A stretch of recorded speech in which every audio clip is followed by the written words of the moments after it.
জানেন কি বিচিত্র এই ভারতবর্ষে শুধুমাত্র জীবন্ত গাছের শিকড় দিয়ে তৈরি একটি সেতু রয়েছে। অনায়াসে মানুষ এই সেতু দিয়ে পারাপার করতে পারে। রাবার গাছের শিকড় জড়াজড়ি করে পাহাড়ি নদীর ওপরে তৈরি হয়েছে এই সেতু। মেঘালয়ের রাজধানী শিলংয়ের মাওলিনং গ্রাম, সেখানেই রয়েছে থাইলং নদীর ওপরে এমনই এক লিভিং রুট ব্রিজ বা জীবন্ত শিকড় সেতু। একাধিক শিকড় নদীর পাড়ে গেঁথে তৈরি হয় প্রাকৃতিক এই সেতু।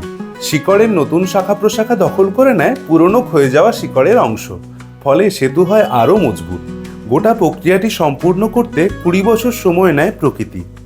একসাথে 60 জন মানুষের ভার বহনে সক্ষম প্রাকৃতিক এই সেতুটি। এই সেতু বন্যার জলেও নষ্ট হয় না, এর জীবনকাল কয়েকশো বছরেরও বেশি। 1844 সাল নাগাদ হেনরি উইল নামে স্কটল্যান্ডের এক চিন্তাবিদের লেখায় এই সেতুর কথা প্রথম উল্লেখ মেলে এশিয়াটিক সোসাইটির জার্নালে।